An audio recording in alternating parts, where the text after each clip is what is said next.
Hi hello friends, welcome back to my channel. இன்றைக்கி நாம் பார்க்கக்கூடிய வீடியோஸ் என்ன அப்படின்னாக்கல, சாமந்தி பூ பயிரிடக்கூடிய விவசாயிகளுக்கு அதாவது நடவு செய்வதற்கு முன்னாடி எப்படி அந்த நிலத்தை வந்து தயார்படுத்தணும். ஸோ என்னென்ன மாதிரியான உரங்களை வந்து முன்கூட்டியே நம்ம போட்டால் இன்னும் அந்த செடியை வந்து நல்ல ஒரு வளர்ச்சியான ஒரு விகரஸ் குரோத்தை வந்து நம்ம கொண்டு வர முடியும் அப்படின்னு சொல்லிட்டு தான் நம்ம இந்த வீடியோவில் வந்து பார்க்க போகிறோம். ஸோ நம்ம வீடியோ வந்து பிடிச்சிருந்தாக்கள் லைக் பண்ணுங்கள், ஷேர் பண்ணுங்கள், சப்ஸ்கிரைப் பண்ணுங்கள். ஸோ இப்போ வந்து நம்ம ஒரு லேண்ட் எக்ஸாம்பிள் ஒரு ஏக்கர் வந்து நம்ம கிரைசாந்திமமோ இல்லை வேறு ஏதோ செண்டு மல்லியோ எதுனாலையும் போடலாம். மெயினாக வந்து இது வந்து சாமந்தி பூ போட்டிங்கன்னா நல்ல ஒரு ரிசல்ட்டை கொடுக்கும். ஸோ அந்த காம்பினேஷனில் தான் நம்ம ஃபார்மருக்கு கொடுக்கக்கூடிய ப்ராக்டிக்கலாக கொடுத்துருக்கக்கூடிய காம்பினேஷனில் தான் நம்ம வந்து சொல்லியிருக்கிறோம். ஸோ இதில் நீங்கள் கடைப்பிடிக்க வேண்டியது என்ன அப்படின்னாக்கில், நடவு செய்வதற்கு முன்னாடி ஒரு 7 விஷயங்களை வந்து பார்த்தீங்கன்னா நம்ம மனதில் கொள்ள வேண்டும்.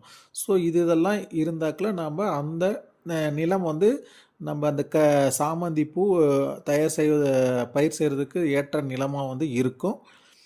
ஃபர்ஸ்ட் ஆஃப் ஆல் நம்ம பார்க்கக்கூடியது வந்து பார்த்திங்கன்னா, நம்ம அந்த நிலத்தில் சேம் கிராப்பை வந்து நம்ம பயிரிடக்கூடாது. போன சீசனில் வந்து பார்த்திங்கன்னா சாமந்தி பூ நீங்கள் போட்டிருக்கீங்க அப்படின்னாக்கில் அடுத்த சீசன் வந்து விட்டுறணும் அந்த லேண்டை. ஏன்னா அதில் இருக்கக்கூடிய நிறைய சாயல் போன் பேத்தஜன் அப்படின்னு சொல்லக்கூடிய நிலத்தில் இருக்கக்கூடிய நம்மளுக்கு தீமை செய்யக்கூடிய பூஞ்சான்கள் வந்து அதிகமாக இருக்கும். ஒரு டைம் வந்து நம்ம அதை ஃபேலோ லேண்டாக விட்டுள்ள மற்ற பயிர்கள் செஞ்சுட்டு நம்ம அடுத்த பயிர் அதே மறுபடியும் சாமந்தி போட்டோம்னா நல்ல வந்து ஒரு பெட்டரான ஈல்டை வந்து எடுக்கலாம். நீங்கள் இதை வந்து மனசில் வச்சுக்கிட்டு நீங்கள் வந்து பயிர் செய்யணும்.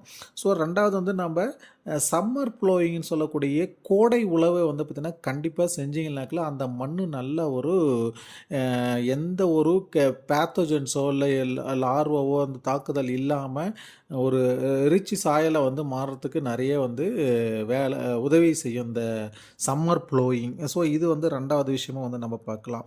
ஸோ மூணாவது விஷயம் என்ன அப்படின்னாக்கில், அந்த மண் வந்து பார்த்திங்கன்னா ரொம்பவும் தண்ணி ஸ்டாக்னேட்டட் ஆகக்கூடிய சாயலாக வந்து இருக்கக்கூடாது. ஸோ எக்ஸாம்பிள் வந்து பார்த்தீங்கன்னா ஹெவி கிளே சாயலாக இருக்குது அப்படின்னாக்கில் அந்த சாயலில் வந்து பார்த்தீங்கன்னா நீங்கள் சாமந்தி போட்டிங்கன்னா இன்கேஸ் மழை வந்துருச்சு அப்படின்னாக்கில் ஒரு நாள் அதில் தண்ணி கண்டிப்பாக நிற்கும். அந்த மாதிரி நிற்கிற போது வந்து பார்த்தீங்கன்னா அந்த செடி வந்து பார்த்தீங்கன்னா ரெஸ்பிரேஷன், அதாவது ஃபுட்டை வந்து எடுத்துக்க முடியாமல் கண்டிப்பாக வந்து அது செடியை வந்து அழுக ஆரம்பிச்சிடும். ஸோ வாடல் நோய் வர ஆரம்பிச்சிடும். இந்த மாதிரி கீழே வந்து பார்த்திங்கன்னா பிளைட் டிசீஸ் வர ஆரம்பிச்சிடும். ஸோ நிறைய காரணங்களில் நோய் காரணங்கள் வந்து அதிகமாயிரும். அப்போ அந்த செடி நம்ம வந்து பாதுகாக்க முடியாது. அதனால் வந்து பார்த்திங்கன்னா கிளே சாயில் வந்து பார்த்திங்கன்னா அவாய்ட் பண்ணிடுங்க. ஸோ அடுத்தது நாம் பார்க்கக்கூடிய விஷயம் என்னன்னாக்கில், நம்ம இப்போ நல்லா உழவு செஞ்சிட்டோம், லேண்டு எல்லாமே ரெடியாக இருக்குது அப்படின்னாக்கில் அதை வந்து ஒரு ரெய்ஸ்டு பெட்டு, அதாவது ஹைட் மேட்டு பகுதியாக வந்து பார்த்திங்கன்னா பெட்டு வந்து ரெய்ஸ் பண்ணி போட்டுக்காங்க. ஸோ அந்த மாதிரி ரெய்ஸ்டு பெட்டு போடுறதுனால என்னென்ன அட்வான்டேஜ் நம்மளுக்கு கிடைக்குனாக்கில், இன்கேஸ் மழையே வந்தாலும் தண்ணி அந்த இடத்துல தேங்க விடாமல் எண்டு பகுதிக்கு கொண்டு போய் போட்டுரும். நம்ம வடிக்கல் எங்கெங்கே அமைச்சிருக்கிறோமோ அதிலேருந்து வெளியே போயிடும். ஸோ அந்த மாதிரி வந்து நீங்கள் ரெய்ஸ்டு பெட்டை வந்து பார்த்திங்கன்னா போட்டுக்காங்க. ஸோ ரெய்ஸ்டு பெட்டு போட்டுட்டு நாம் கொடுக்கக்கூடிய ஃபெர்டிலைசர் ஷெடியூல்ஸ் எல்லாமே நீங்கள் வந்து அப்ளை பண்ணல லேண்டில். ஸோ இது நம்ம அந்த ரைஸ்டு பெட்டு போடுறதுக்கு முன்னாடியே அடுத்த காரணியை நம்ம பார்க்கக்கூடியது என்னன்னாக்கில், அப்ளிகேஷன் ஆஃப் ஆர்கானிக் நியூட்ரியன்ட்டு, அதாவது அந்த லேண்டுக்கு வந்து பார்த்திங்கன்னா நல்ல ஒரு ஆர்கானிக் மென்யூரை வந்து நம்ம அப்ளை பண்ணணும். ஸோ அது என்னென்ன மாதிரியான ஆர்கானிக் மென்யூரை வந்து நம்ம அப்ளை பண்ணலாம். ஃபஸ்ட்டு வந்து பார்த்திங்கன்னா அதிகமான குவான்டிட்டி கொடுக்கக்கூடியது பல்க் மென்யூர் அப்படின்னு சொல்லக்கூடிய எஃப்ஐஎம், அதாவது ஃபார்ம்யார்ட் மென்யூரை வந்து நம்ம கொடுக்கலாம். ஃபார்ம்யார்ட் மென்யூர் அப்படின்றது என்னது அப்படின்னாக்கில், நம்ம நாட்டு மாட்டு சாணமாக இருக்கட்டும், இல்லை இப்போ இருக்கக்கூடிய ஹைப்ரிட் ஜெர்சி மாட்டு சாணமாக இருக்கட்டும், அதை வந்து நல்ல மக்க வச்சு அதை வந்து ஒரு ஏக்கருக்கு 10லிருந்து 12 டன் வரைக்கும் தொழு உரத்தை வந்து நம்ம கொடுக்கணும். ஸோ இதை வந்து ஒரு மெத்தடு. இல்லை இதுவும் கிடைக்கல அப்படின்னாக்கல, நாட்டு கோழி இல்லை இந்த மாதிரி வந்து பிராய்லர் கோழி இதை வளர்க்குறாங்க இல்லையா, அவங்கக்கிட்ட இருக்கக்கூடிய அந்த அந்த உரங்களை அடியில் கிடைக்கக்கூடிய அந்த சிக்கு உரங்களை வந்து பார்த்தீங்கன்னா நீங்கள் வந்து பயன்படுத்தலாம். அது வந்து ஒரு 2 to 3 டன்ஸ் இருந்தாவே போதுமானது. நல்ல ஒரு எஃபெக்டிவான ரிசல்ட்டை வந்து கொடுக்கும் ஒரு ஏக்கராவுக்கு. ஸோ அது வந்து அதுவுமே நல்லா மக்க வச்சு தான் இருந்தால் தான் அந்த எசென்சியல் ஃபுல்லாக அப்படியே இருக்கும். உடனே போட்டது உடனே உங்களுக்கு வீரியமாக வேலை செய்ய ஆரம்பிக்கும். ஸோ இது வந்து 2வது பல்க் மென்யூராக வந்து நம்ம யூஸ் பண்ணலாம். ஸோ இதில் எது கிடைச்சாலுமே நீங்கள் கண்டிப்பாக லாஸ்ட்டு ப்ளோவிங்க்கு முன்னாடி இதை எல்லா இடத்துலையும் ப்ராட்காஸ்ட் எல்லா இடத்துலையும் தூவி விட்டுட்டு அப்புறமா லாஸ்ட்டாக ஒரு ப்ளோயிங் பண்ணிடுங்க. ஸோ லாஸ்ட்டாக ப்ளோயிங் பண்ணியாச்சு. அதுக்கப்புறம் என்ன பண்ணுறோம் அப்படின்னாக்கில் அதை வந்து இன்னும் ஒரு என்ரிச்சான சாயலாக வந்து நம்ம மாற்றணும். அதுக்கு வந்து நம்ம என்னென்ன பண்ணலாம். ஸோ அதுக்கு வந்து ஒரு காம்பினேஷன் வந்து நம்ம கொடுக்கலாம்.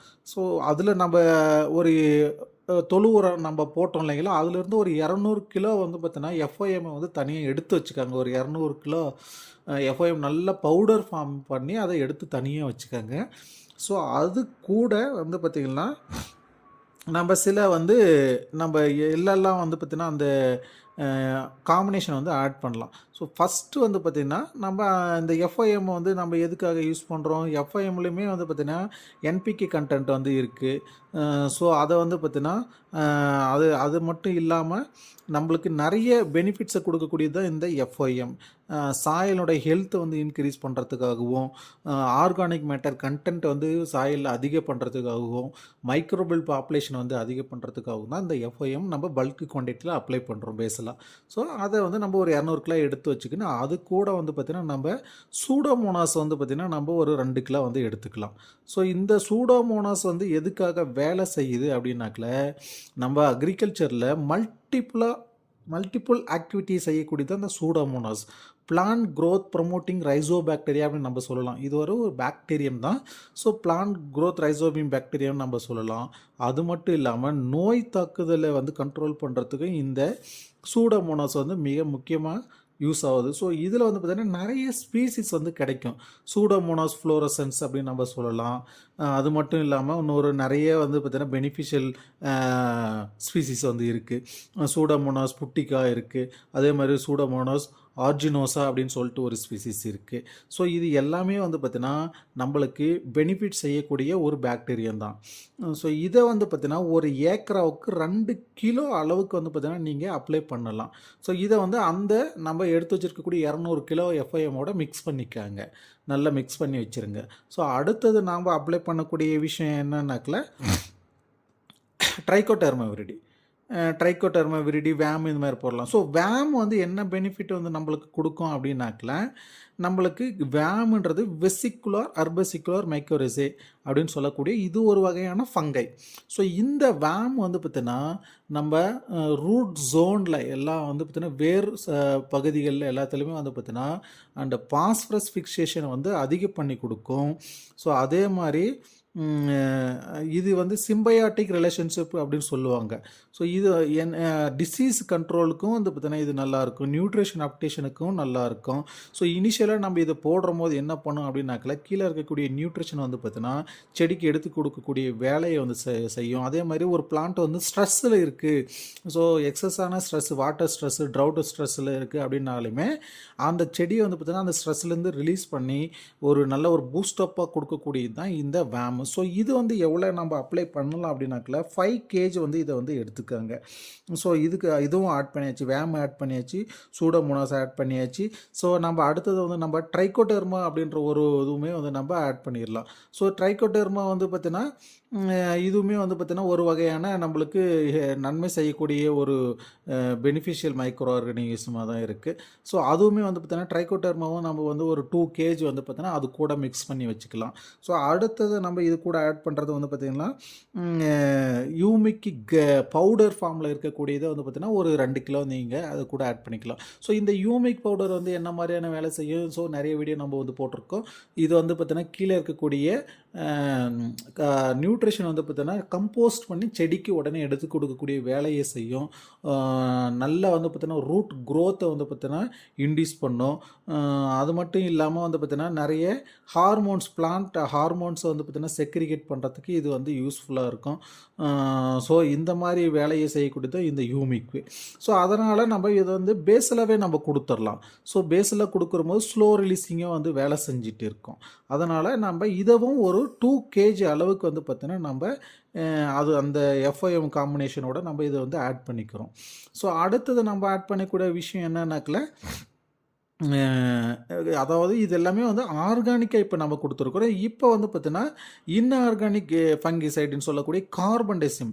ஸோ இந்த கார்பன்டெசிமே வந்து பார்த்தீங்கன்னா மிக முக்கியமான வேலைகளை வந்து செய்யறதுக்கு நிறைய பெனிஃபிட் பண்ணுறதுக்கு இது இருக்குது. ஸோ இதை வந்து நம்ம விதை நேர்த்திக்காகவும் பயன்படுத்தலாம். ஸோ அதனால தான் விதை நேர்த்திக்காக நம்ம இதில் பயன்படுத்த முடியாது அப்படின்ற காரணத்தினால நம்ம இந்த காம்பினேஷனோடையே நம்ம ஆட் பண்ணிக்கலாம். ஸோ இது வந்து பார்த்திங்கன்னா 500 கிராம்லேருந்து 1 கேஜி வரைக்கும் நம்ம அப்ளை பண்ணலாம். ஸோ அப்படி அப்ளை பண்ணுற போது இது என்ன மாதிரியான வேலையை செய்யும் அப்படின்னாக்கில் கீழே இருக்கக்கூடிய சாயில் போன் ரிலேட்டடான பேத்தோஜன்ஸை வந்து பார்த்தீங்கன்னா அழிச்சிட்டு அந்த மண், அதாவது அந்த மண் வந்து பார்த்தீங்கன்னா நல்ல ஒரு ஹெல்த்தி சாயலாக வந்து வச்சுக்கும். அது மட்டும் இல்லாமல் அந்த நோயை வந்து பார்த்தீங்கன்னா பரவ விடாமல் பாதுகாத்து வச்சுக்கும். இன்கேஸ் அந்த ஃபங்கஸ் இருந்தாலுமே அதை வந்து அதனுடைய குரோத்தை வந்து சப்ரஸ் பண்ணுறதுக்கு இந்த கார்பன்டெசிம் வந்து பார்த்தீங்கன்னா பயன்படுது. ஸோ இது வந்து நிறைய பிராண்ட் நேமில் கிடைக்கும். பெவிஸ்டின்னு இந்த மாதிரி வந்து நிறைய பிராண்ட் நேமில் கிடைக்கும். இதை நீங்கள் வாங்கி அது கூட மிக்ஸ் பண்ணிக்காங்க. இது வந்து 1 கிலோ அளவு நம்ம பயன்படுத்தலாம். ஸோ அடுத்தது நம்ம வந்து பார்த்தீங்கன்னா இதில் ஆட் பண்ணக்கூடியது வந்து பார்த்தீங்கன்னா நீம் கேக்கு. நீம் கேக்கு உங்களுக்கு எல்லாருக்குமே தெரியும். வேப்பம் கொட்டையிலேருந்து எடுக்கக்கூடிய எக்ஸ்ட்ராக்ட் தான் நீம் கேக்கு. ஸோ அப்படி இல்லைனாக்கா நீங்கள் டைரெக்டாக அந்த எக்ஸ்ட்ராக்டை எடுக்காமல் அந்த வேப்பங்கொட்டையை மட்டும் இடித்து மட்டும் கூட போடலாம். ஸோ அப்படி போட்டிங்கன்னா நல்ல ஒரு வீரியமாக இருக்கும். நீம் கேக் போடுறோம் அப்படின்னாக்கில் ஒரு 15 கிலோ அளவுக்கு எடுத்துக்கலாம். இல்லை அந்த வேப்பங்கொட்டையே நாங்கள் கிடைக்கிது அதை வந்து இடித்து நாங்கள் போடுறோம், பவுடர் ஃபார்ம் பண்ணி போடுறோம் அப்படின்னாக்கில் ஒரு 5 கேஜி அளவுக்கு இருந்தாவே அது போதுமானதாக இருக்கும். ஸோ அதை நல்லா இடிச்சிட்டு அது கூட மிக்ஸ் பண்ணிக்காங்க. ஸோ இப்போ வந்து எல்லாமே வந்து இது கூட ஆட் பண்ணியாச்சு. ஸோ இது கூட வந்து பார்த்திங்கன்னா இன்னும் ஒரு முக்கியமான ஒரு ஆர்கானிக் மெனியூரை வந்து அப்ளை பண்ண போகிறோம். ஸோ இது என்ன அப்படின்னாக்கில் சீவீடு எக்ஸ்ட்ராக்ட் அப்படின்னு சொல்லக்கூடிய கடல் பாசிலிருந்து எடுக்கக்கூடிய ஒரு கிரானுல் ஃபார்முலேஷனில் வந்து உங்களுக்கு கிடைக்கும். நிறைய பிராண்டில் வந்து கிடைக்கிது. ஸோ வந்து பார்த்தீங்கன்னா பயோவிட்டான் கிடைக்கும். ஸோ நிறைய பிராண்டில் வந்து பார்த்தீங்கன்னா கடல் பாசிலிருந்து இருக்கக்கூடிய கிரானுல்ஸ் ஃபார்முலேஷன் வந்து கிடைக்கிது. அதை வந்து ஒரு 15 கிலோ அளவு நீங்கள் எடுத்துக்கோங்க. ஸோ இது எதுக்காக கொடுக்குறோம் அப்படின்னாக்கில் இது வந்து இனிஷியல் ஸ்டேஜில் நீங்கள் கொடுக்கும்போது கண்டிப்பாக வந்து பார்த்தீங்கன்னா ஸ்லோ ரிலீஸிங்காக அந்த பிளான்ட்டுக்கு தேவையான எசென்சியல் நியூட்ரிஷனை வந்து பார்த்திங்கன்னா கொஞ்சம் கொஞ்சமாக கொடுத்துட்டு இருக்கும். அந்த பிளான்ட் ஒரு விகராக வளர்ச்சியாக செய்கிறதுக்கு வந்து இது மிக முக்கியமான பணியை வந்து செய்ய ஆரம்பிக்கும். ஸோ இது எல்லாமே காம்பினேஷனாக போட்டு என்ன பண்ணுறீங்க அப்படின்னாக்கில் அந்த ரெய்ஸ்டு பெட்டு நம்ம போட்டுங்கிறோம் இல்லையா, மேட்டு பாத்தி இது பண்ணி போட்டிருக்கோம் இல்லைங்களா. ஸோ அந்த திண்டுக்கு மேலே வந்து பார்த்தீங்கன்னா நீங்கள் செடி எந்த இடத்துல நட போகிறோமோ அந்த இடத்துல அப்படியே மேலே அப்படியே தூவிட்டு போயிருங்க. எல்லா ரேஸ்டு பெட்டில் எல்லாத்துலேயுமே வந்து நீங்கள் போட்டுட்டு போயிருங்க.